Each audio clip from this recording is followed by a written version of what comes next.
Sunday. As many of you might notice, a couple scary Sundays ago, I uploaded a SpongeBob theory and how the Krabby Patty formula is a hoax created by Mr. Krabs to draw in more customers. If you haven't watched that theory, go ahead and watch it. But welcome to another SpongeBob conspiracy theory. This one I like to call SpongeBob's Afterlife. So let's get started.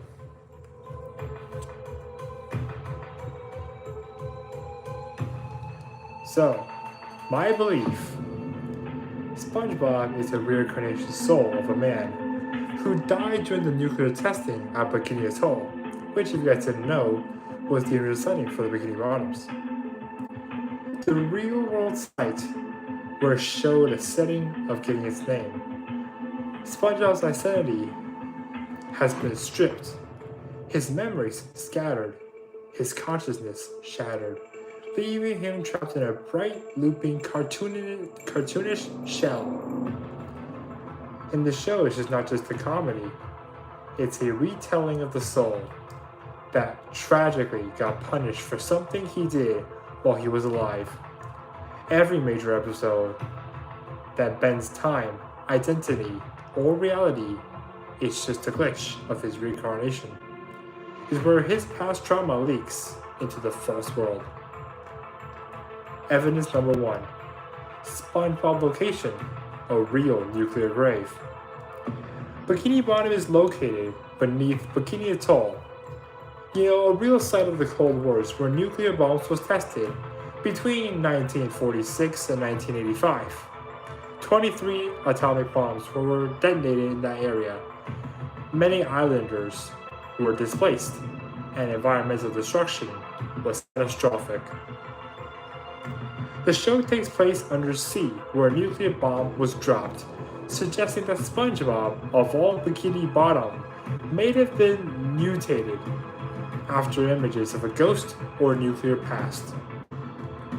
In the episode Sailor's Mouth, Season 2, Episode 8, the censored curse word sounds like a violent war zone static, or a hint at a trauma that is forbidden knowledge. Also in the episode, Season 4, Episode 4, Dying for Pie, SpongeBob unknowingly eats a bomb and spends the whole episode cheerfully awaiting death, symbolizing his ignorance and how he actually died. Section 2. The loop and fractured... how should I say this? The show gets on. In Season 1, Episode 14, SB-129, Squidward is sent into the future and then the void, encountering infinite versions of SpongeBob laughing while in the white abyss. It is a representation of timelessness and the spiritual limbo SpongeBob lives in. In the other episodes, Season 1, Episode 17, Rock Bottom, SpongeBob ends up in a twisted, foreign version of a Bikini Bottom. Everything is inverted and terrifying. No one understands him. It's a symbol of a soul that does not belong in this world, a reincarnated glitch. Hello, I'm good, thank you. And in Season 6, Episode 23, Truth or Square, the entire episode is a clip that shows disguise as a plot. SpongeBob keeps getting lost in fake flashbacks, the event that never happened, and these false or implemented memories like remains of another life bleeding through it. Section number 3. The characters are fragmented of his psyche. Every main character represents a core emotional that represents a piece of SpongeBob's soul from his previous life. Yo, what's up? I'm doing a SpongeBob theory. Let me explain to you what I mean. Patrick, the starfish of the show, is a childlike ignorance, a pure but empty-headed version of his past ignorance. In the episode The Secret Box, Season 2, Episode 15, Patrick obsessively protects a meaningless box, symbol of guarding nothing, like a forgotten trauma. Squidward, the anti-octopus squid character in the SpongeBob theory and the SpongeBob universe, regrets and depression. Squidward longs for art, solitude, and hates the chaos that SpongeBob brings along. He is SpongeBob's subconscious guilt, trying to impose order in his fogery. Mr. Krabs, the boss of SpongeBob, greed, possibly representing SpongeBob's sin for his human life, choosing money over success and safety. That's where this episode comes in, One Krabs Trash. Season 3, Episode 4. Mr. Krabs sells SpongeBob a cursed item that brings literal torment, reflecting on how greed causes endless suffering. Now let's jump to everyone's favorite mammal from the show, probably Sandy Cheeks, the squirrel from Texas. A connection to the surface and a past life. Sandy is the only one from the surface world wearing a suit to survive underwater, possibly representing SpongeBob's own longing to return to humanity. And that was evidence in the episode Pressure, Season 2, Episode 15. Sandy thinks surface creatures are better, but SpongeBob tries to go above water and nearly dies. The ocean won't let him leave, proving that the ocean is SpongeBob's grave. Section 4. Death is everywhere, and he is always smiling.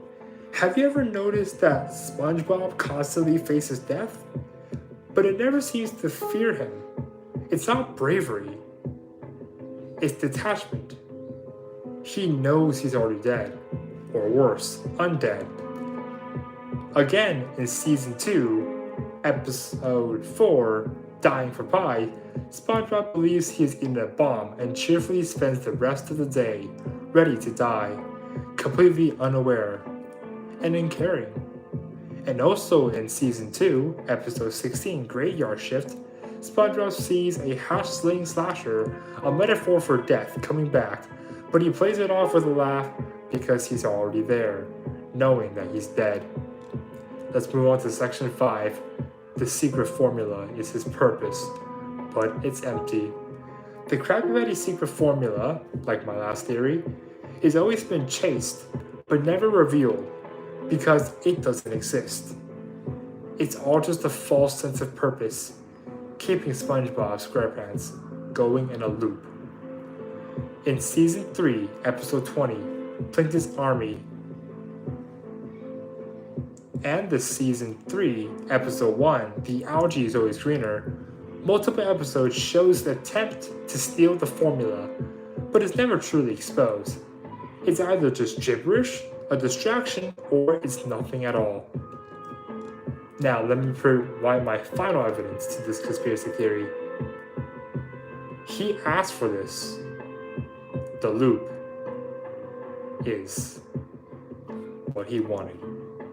SpongeBob's human life might have ended in guilt, but a technician who ignored safety protocols, a man who fled instead of saving someone, a soul too broken to reincarnate clearly in this world.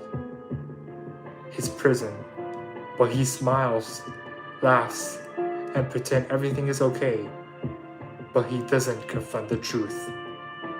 Evidence, Season 4, Episode 3. Have you seen the snail? SpongeBob becomes a ghost of himself after Gary runs away. Despair and emotionally collapses that feels too human for a kid's show.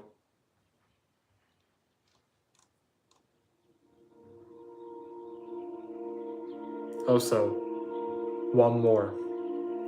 Season 3, Episode 16, The Sponge Who Could Fly. SpongeBob tries to fly to the surface. He fails, falls into a mockery, and the whole world laughs at his attempt to ascend. SpongeBob SquarePants is not just a cartoon sponge. He is a residential echo of a human soul, the one who's drawn beneath to the bombs that helped him detonate. One who made a selfish choice he cannot forgive. And now he serves his sentence in a looping sea of laughter. Because as long as he smiles, he won't remember how he died. And that is the SpongeBob Afterlife Theory. Alright guys, that concludes this SpongeBob theory. Yes, I'm stealing this theory, SpongeBob theory thing, from Alex Bale. Go check his channel out. He inspired me to make other SpongeBob theories I thought that existed. If you guys want to see more SpongeBob theories, make sure to leave the comment down below that you want to see more SpongeBob theories. If you don't, and want me to go back to making music, I'll do that too. But thank you guys for tuning in to this SpongeBob theory. If you think this theory was inspiring and was good too, make sure you tell me. And also, just so you guys know, more live streams are coming. No, I'm not a football boxing. Goodbye.